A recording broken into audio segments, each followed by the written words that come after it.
नमस्कार, मैं डॉक्टर हेमंत शर्मा आज आपको रीफीडिंग सिंड्रोम के बारे में बताने जा रहा हूं। तो आज हम इसमें समझेंगे रीफीडिंग सिंड्रोम क्या होता है, क्या इसके सिम्टम्स है, कैसे इसको ट्रीट करें और क्या कारण होंगे। तो रीफीडिंग सिंड्रोम क्या होता है ये समझते हैं। उससे पहले मैं आपको बता देता हूं, अगर आपका भी पेशेंट इस समस्या से ग्रसित है रीफीडिंग सिंड्रोम से, तो व्हाट्सएप नंबर मेरा डिस्क्रिप्शन में रहेगा। कृपया डायरेक्ट कॉल ना करें, व्हाट्सएप पे जाके मैसेज करें। ठीक है, तो स्टार्ट करते हैं। रीफीडिंग सिंड्रोम क्यों होता है? पहली चीज ये है, जैसे कि कोई भी पेशेंट है या कोई भी एनीवन वो फास्टिंग रहे किसी कारण से, स्टारवेशन हो पिछले 10 दिन से, तो क्या होगा इसमें, या तो अल्कोहलिक हो या कोई डिजीज से फाइट कर रहा हो पेशेंट। ठीक है, तो स्टार्विंग पेशेंट है। अब उसमें क्या होता है कि जो फैट्स होते हैं बॉडी के, वो फैट्स एनर्जी में कन्वर्ट होते हैं, एनर्जी का सोर्स होते हैं, इसलिए वो पेशेंट जिंदा रह पाता है। अब क्या होगा कि जैसे ही हमारे सामने वो पेशेंट आएगा, पिछले 10 दिन से भूखा प्यासा है, स्टारवेशन पेशेंट, चाहे वो अल्कोहलिक हो या कोई दवाइयों पे हो या किसी भी कारण से वो फास्टिंग रहा हो, तो अब उसमें क्या होगा, एग्रेसिव फीडिंग हो या एग्रेसिव न्यूट्रिशन इन्फ्यूजन हो। फॉर एग्जाम्पल एग्रेसिव न्यूट्रिशन दिया गया, तो अब क्या होगा, वो जो फैट था, फैट से एनर्जी लेने की जगह पेशेंट का बॉडी कार्बोहाइड्रेट्स उससे एनर्जी लेगा। तो इस सिचुएशन में क्या होता है कि मैं हिंदी में समझा रहा हूं एक तरीके से।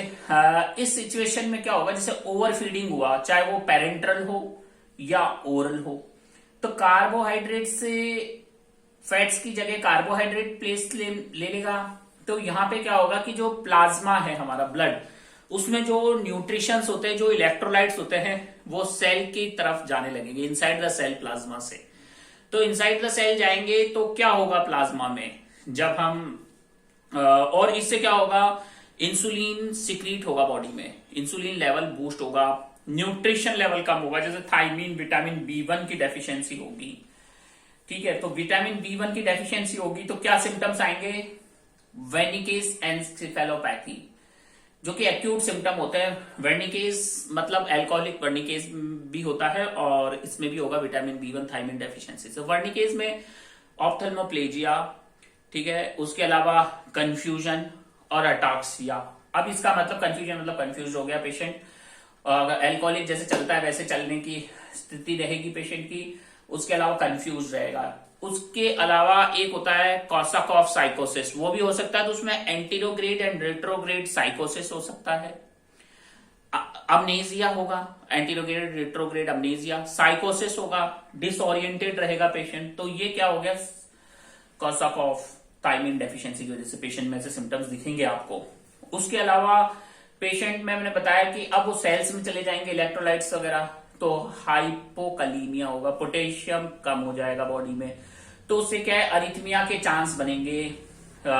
तो ईसीजी में हम देखेंगे यू वेव्स और फ्लैटनिंग ऑफ टी वेव्स। ठीक है, और क्या होगा, यहाँ पे हाइपोफॉस्फेटीमिया होगा, फॉस्फेट लेवल कम हो जाएगा, तो उससे न्यूरो मस्कुलर जंक्शन इंपेयर्ड होगा, मसल वीकनेस होगा, फटीग होगा, सीजर्स आ सकते हैं, कोमा भी हो सकता है, हाइपोमैग्नीजीमिया, मैग्नीशियम लेवल भी कम होगा, रेस्पिरेटरी अरेस्ट हो सकता है, रिफ्लेक्सेस कम हो जाएंगे बॉडी के। ठीक है, तो ये सारी चीजें किन वजह से हो रही है, इलेक्ट्रोलाइट डेफिशिएंसी की वजह से।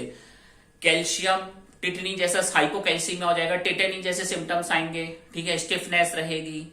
तो ये सारी चीजें मिलके रीफीडिंग सिंड्रोम में कन्वर्ट होती है। अब रीफीडिंग सिंड्रोम मोस्ट कॉमन किस वजह से होता है, रीफीडिंग सिंड्रोम मोस्ट कॉमन होता है पेरेंट्रल न्यूट्रिशन की वजह से।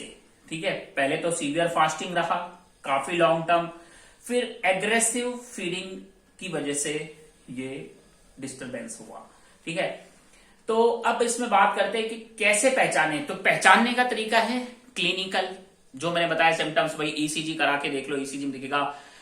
इलेक्ट्रोलाइट्स करा लो तो उसमें हाइपोमैग्नीसीमिया, हाइपोकैल्सीमिया, हाइपोफॉस्फेटीमिया, ठीक है, थायमीन डेफिशिएंसी, विटामिन B1 का टेस्ट होगा, तो ये सारी चीजें मिलेंगी। साथ में सिम्टम्स मिलेंगे, पेशेंट ओरिएंटेड नहीं है, अटाक्सिक है, ऑप्थेल्मोप्लेजिया है, ईसीजी चेंजेस हैं, एसजीओटी पीटी लीवर फंक्शन भी डिस्टर्ब है। तो ये सारी चीजें रीफीडिंग सिंड्रोम को बताती हैं।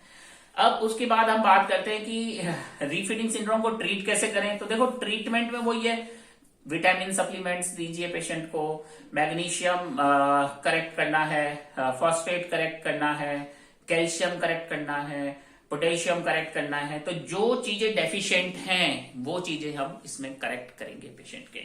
तो ये इंपॉर्टेंट है, ट्रीट द कॉज। ठीक है, अब बात करते हैं कि इसका प्रोग्नोसिस कैसा होगा। तो देखो प्रोग्नोसिस एक तरीके से डिपेंड करता है line of care, line of treatment और पेशेंट का एज, पेशेंट का कंडीशन पे।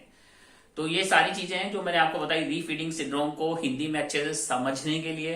तो हो सकता है आपको वीडियो अच्छा समझ में आया हो और अच्छा लगे तो वीडियो को लाइक करना ना भूले, चैनल पे नए हैं तो सब्सक्राइब कर लें। अगर और भी किसी टॉपिक के ऊपर आपको चाहिए कि मैं वीडियो बनाऊं तो आप मुझे कमेंट कर सकते हैं, कमेंट सेक्शन में मैं उस टॉपिक पे बनाऊंगा। Thank you, good day, good bye, नमस्कार।